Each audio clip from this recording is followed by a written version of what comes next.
Climate change being considered a politics topic instead of a science topic is part of the problem and helps sabotage any discussions on it.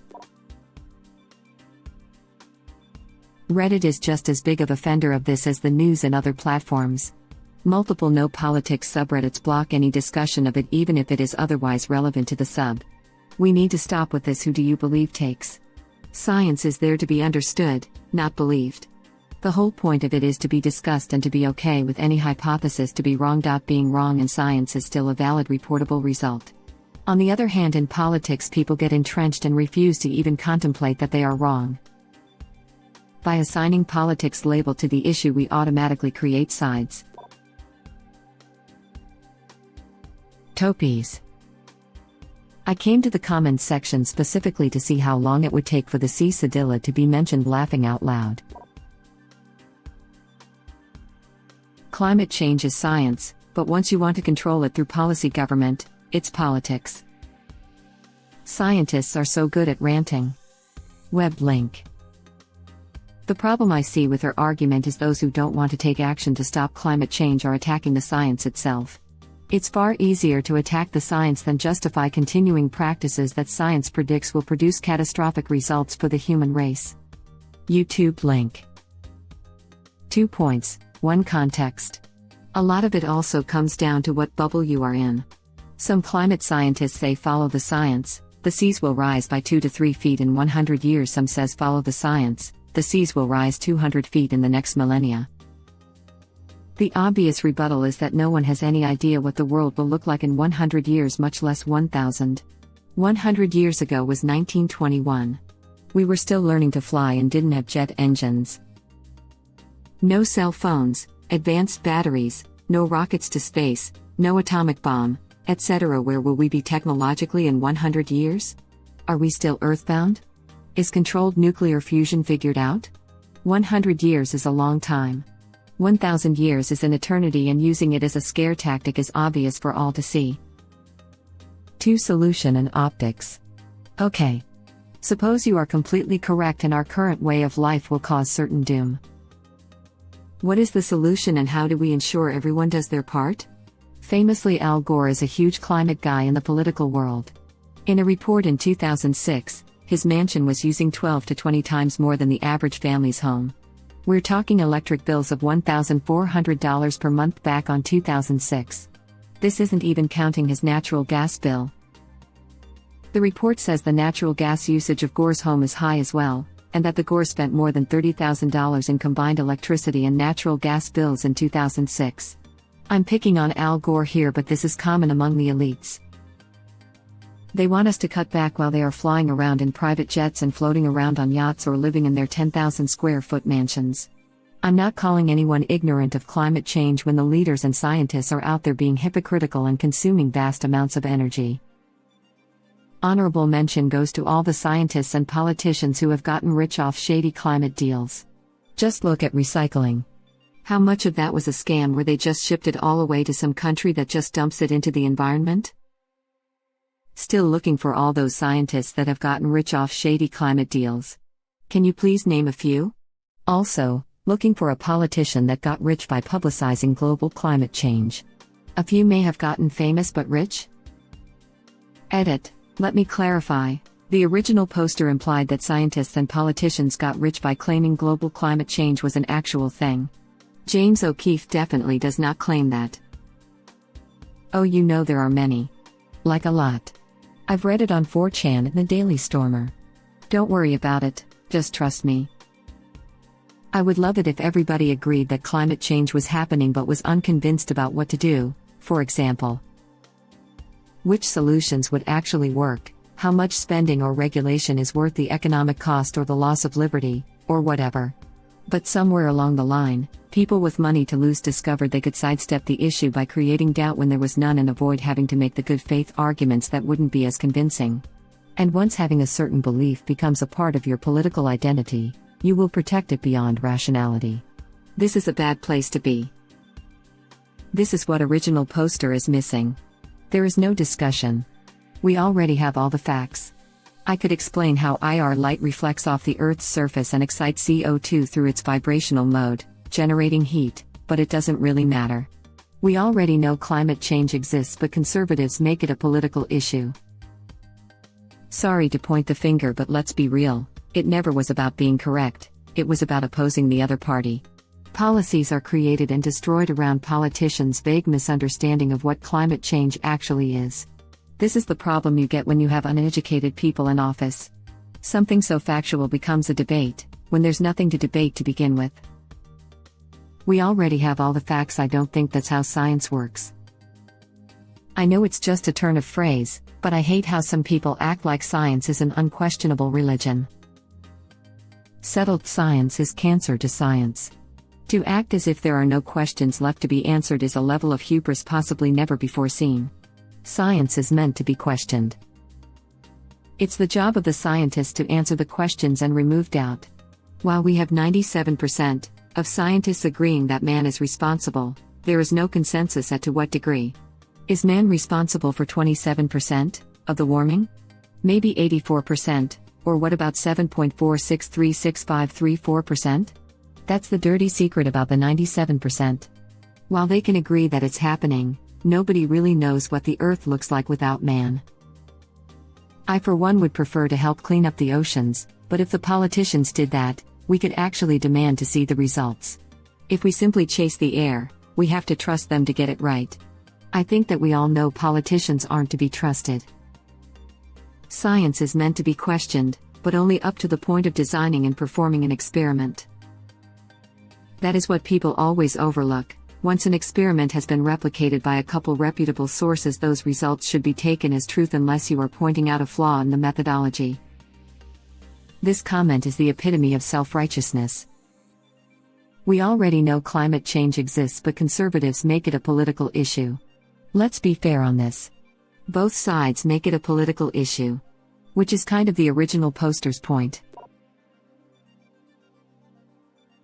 Climate change is a scientific problem, but the solution is deeply political, meaning a lot of comments will revolve to politics, usually American politics specifically, even though this is a global issue. This is exactly what I mean. Whenever climate change is brought up, people reduce it to American politics.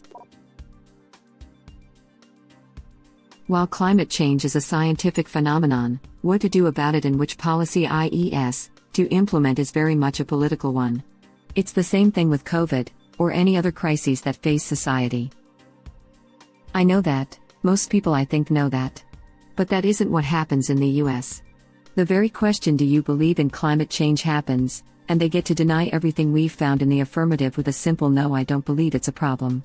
They've avoided even talking about it because they immediately make it into a belief. This is the problem he's talking about. They aren't disagreeing on what to do about it. They're disagreeing it's even a scientific fact. The problem is with the way many people want to prevent/prepare for the effects involves massive economic changes which are inherently political. You just can't separate them. Original poster replies. The topic of climate change being real or not is in no way policy. It's just a fact. Original poster replies. The solutions might be political, but we also made if it's happening or not into a political issue. That's the problem, I believe. We can't be making scientific fact into politics, only what we are going to do about it. Original poster replies. Instead, we have to listen to talking heads, still treated as there are multiple valid opinions since we made it into a political issues, and those usually do have multiple valid points of view. Climate change being real is not policy, but the way, and if, we combat it certainly is. Yes, but, at least in the US, we don't have two parties arguing over different ways to solve a problem they agree exist. We have one party that agrees climate change is real and one that outright denies it. There's no getting around that. I believe the politicians know it's real. They just don't want to have to sacrifice their wealth to enact any solutions to the problem. Denying that climate change exists is an easier sell than to argue that we should just let the world burn so you can make an extra buck. Denying that climate change exists is an easier sell than to argue that we should just let the world burn so you can make an extra buck. Ding ding ding. Web link. Do you believe in climate change? It's not effing Santa Claus. Yeah, Santa Claus is real, unlike climate change. Shaking my head. The moment you stop questioning something is the moment it stops being science. Unfortunately, politics corrupts everything its slimy tentacles touch. This was well written. Except for the apostrophe. That was a catastrophe, as climate change will be if we don't change something in the next 10 years. The left. Science was founded upon skepticism. My life choices are science. I think people blame politics too much. Greed is the issue, not politicians. I'm sure there are plenty of non-corrupt politicians who work hard but remain unnoticed, for which I attribute two reasons. One is the overwhelmingly negative public perception of politicians. I'm not saying it's unwarranted, just acknowledging it for what it is here, with the other being the actually corrupt politicians who are willing to walk over anyone to get to the top. Greed is not exclusive to politicians.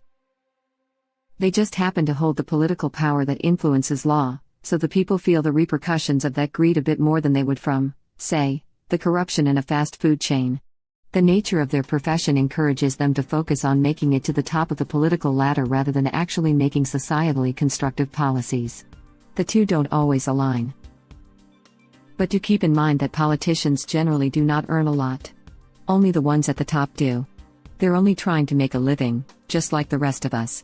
As unethical as the profession may seem, keep in mind that it ultimately comes from the generally high amount of work involved for low pay. Wealth disparity and inequality are the real root issues, as always. Capitalism is far from the perfect system many accept it to be.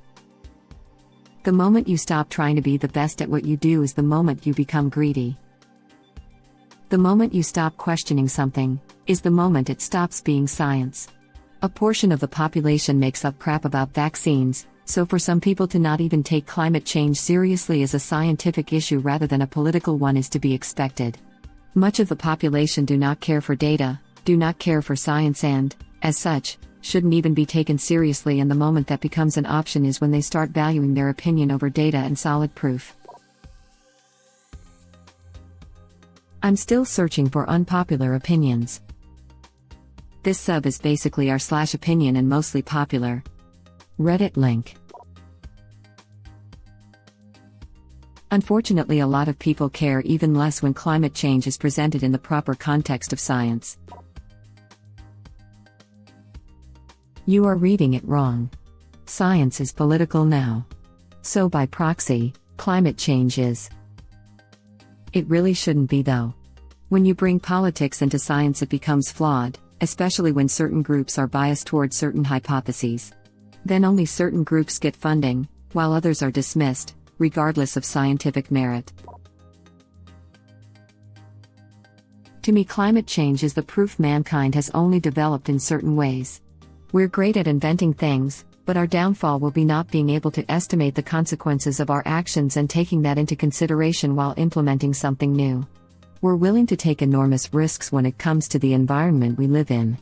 We're single-handedly responsible for a new mass extinction, making large parts of the world uninhabitable for other species, destroying ecosystems and pumping way too much CO2 in our atmosphere. We are, in fact, a virus to the Earth. We're so caught up in our technological advancements that we have ignored that the last century and a half have been devastating. If you raise this point, it's easily overlooked or you're being perceived as a nutjob. If you tell a family a pedophile is roaming in the neighborhood, they'll happily prevent their kids from being attacked by keeping them inside. Change the threat into something long-term and into something less concrete, and a human will just ignore the issue and continue with their day, feeling like they can't change a thing. And really, you can't blame an individual. But at the same time, we have to take responsibility to stop the devastating impact we have. And that's where we fall short. We have no sense of overseeing the consequences of our actions. If we did, we would choose to not have a technological evolution before we understood the risks it carries. I love how original poster said politics sabotages climate change discussion, and all y'all instantly at it with the F Republicans and F Democrats in the comments. Its biggest flaw is that people who want green energy want the literally worst solutions. Nuclear energy does everything better than wind or solar. Original poster replies, I am sad we are not putting serious money into thorium research. Seems like a natural and safer progression from nuclear, plus not bad or. It's not just climate change. Everything being politicized is going to be the downfall of this country. Either we will kill each other, or we will stand still for too long while the world passes us by. When the people pushing the climate crisis are unashamedly enjoying their private jets, yachts and massive houses, you bet it is political and not scientific. Call me when Bill Gates, John Kerry, Bono and Al Gore start flying coach, or not fly at all, like most Americans. I'll wait. Thank you for watching. Please subscribe to be the first to know about Red Rabbit Reader's new videos. If you like our videos, please like them on YouTube and share them with your friends. We welcome your comments below. Press to start another of our videos.